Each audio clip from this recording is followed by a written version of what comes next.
ഒരു 2 കൊല്ലം മുന്നേ കൗൺസിലിങ്ങിൻ്റെ ടൈമിൽ ഒരു വ്യക്തി എന്നോട് ഇങ്ങനെ പറയുണ്ടായി, എനിക്കൊന്ന് ബാത്റൂമിൽ പോകണമെങ്കിൽ പോലും എനിക്ക് 2 സിഗരറ്റ് വലിക്കാണ്ട് പോകാൻ പറ്റില്ല എന്ന്. എങ്ങനെയാണ് ആൾ ആ ഒരു അവസ്ഥയിലേക്ക് പോയിട്ടുണ്ടാവുക എന്നുള്ളത് ഞാൻ വളരെയധികം ചിന്തിച്ചു. മറ്റെല്ലാവരെയും പോലെ തന്നെ വല്ലപ്പോഴും മാത്രം ഈ സിഗരറ്റ് ഉപയോഗിച്ചുകൊണ്ടിരുന്ന വ്യക്തിയായിരുന്നു ആൾ. പിന്നീടത് ഇടയ്ക്കിടയ്ക്ക് എന്നുള്ളൊരു യൂസിലേക്കും പിന്നീടത് ഡെയിലി ആയിട്ടുള്ളൊരു യൂസ് പാറ്റേണിലേക്കും പോവുകയുണ്ടായി. ഇനി ഞാൻ പറയാൻ പോകുന്ന കാര്യം നിങ്ങൾ ശ്രദ്ധിച്ച് കേൾക്കണം.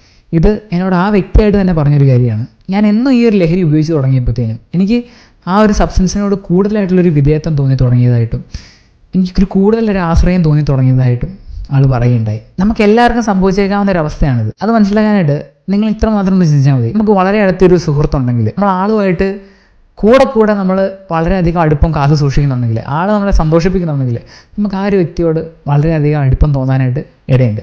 ഇതുപോലെ തന്നെയാണ് ലഹരിയുടെ കാര്യത്തിലും സംഭവിക്കുന്നത്. ശരിക്കും ഒരു പരിധി വരെ ലഹരി ആളുടെ സന്തോഷങ്ങൾക്ക് കാരണമാകുന്നതുകൊണ്ട് തന്നെ ആ ലഹരിയോടൊരു പ്രത്യേക വിധേയത്വം തോന്നാനായിട്ട് ആളുകൾക്ക് ചായവുണ്ട്. ശരിക്കും എന്നും ഈ ഒരു അവസ്ഥയിലായിരിക്കുന്നത് കൊണ്ട് തന്നെ ഈ ഒരു വിധേയത്വം കൂടി വരാനായിട്ട് സാധ്യതയുണ്ട്. ഈ ഒരു അവസ്ഥേനെയാണ് സബ്സ്റ്റൻസ് ഡിപ്പെൻഡൻസ് എന്ന് പറയുക. ഈ ഒരു അവസ്ഥയിൽ ശരിക്കും ഒരു വ്യക്തിക്ക് ആളുടെ ദിനചര്യകൾ പോലും ചെയ്യണമെന്നുണ്ടെങ്കിൽ സബ്സ്റ്റൻസ് വേണ്ടി വരുന്നൊരവസ്ഥയാണ് ഉണ്ടാകുക.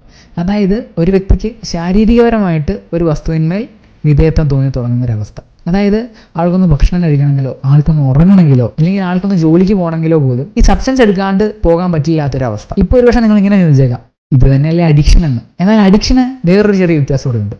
അഡിക്ഷൻ എന്ന് പറയുന്നത് ശരിക്കും ഈ ഒരു ലെവൽസ് ഓഫ് പ്രോഗ്രഷനിൽ ഏറ്റവും അവസാനം നിൽക്കുന്ന ഒരവസ്ഥയാണ്. ശരിക്കും അഡിക്ഷനിൽ ഒരു വ്യക്തിക്ക് ഒരു വസ്തുവിനോട് ശാരീരികപരമായിട്ട് മാത്രമുള്ളൊരു വിധേയത്വം ആയിരിക്കില്ല തോന്നുന്നത്, മാനസികപരമായിട്ടുള്ള വിധേയത്തോടെ ആൾക്ക് തോന്നി തുടങ്ങും. അപ്പം ഈ അഡിക്ഷനിലേക്ക് കടന്നൊരു വ്യക്തിക്ക് ഈ ശാരീരികമായിട്ടുള്ള പ്രശ്നങ്ങൾ കൂടാതെ മാനസികപരമായിട്ട്, അതായത് വിഷാദം പോലുള്ള അവസ്ഥകളോ അല്ലെങ്കിൽ ഉത്കണ്ഠകൾ പോലുള്ള അവസ്ഥ അല്ലെങ്കിൽ സൈക്കോട്ടിക് ആയിട്ടുള്ള അവസ്ഥകളോ പോലും ആളെ കാണിച്ചേക്കാം. അതായത് ഹാലൂസിനേഷൻസ് പോലെയോ അല്ലെങ്കിൽ ഡെലൂഷൻസ് പോലെയൊക്കെയുള്ള അവസ്ഥകളിലേക്ക് ആ ലഹരി ആളെ കൊണ്ടുപോയേക്കാം. അപ്പം ഞാൻ ചോദിക്കുന്ന ഒരു ചോദ്യം ഇതാണ്, എങ്ങനെയാണ് ഈ അഡിക്ഷനിൽ നിന്ന് ഒരു വ്യക്തിക്ക് പുറത്തു കടക്കാനായിട്ട് പറ്റും? ഇല്ലെങ്കിൽ ഈ അഡിക്ഷനോട് ബന്ധപ്പെട്ട് ട്രീറ്റ്മെൻ്റ് ഒക്കെ എടുത്തു കഴിഞ്ഞ ഒരു വ്യക്തി എന്തുകൊണ്ടാണ് വീണ്ടും ഇതേ അവസ്ഥയിലേക്ക് പോകുന്നതെന്ന് നമുക്ക് ആ ചോദ്യത്തിനുള്ള ഉത്തരം അടുത്ത വീഡിയോയിൽ കാണാം.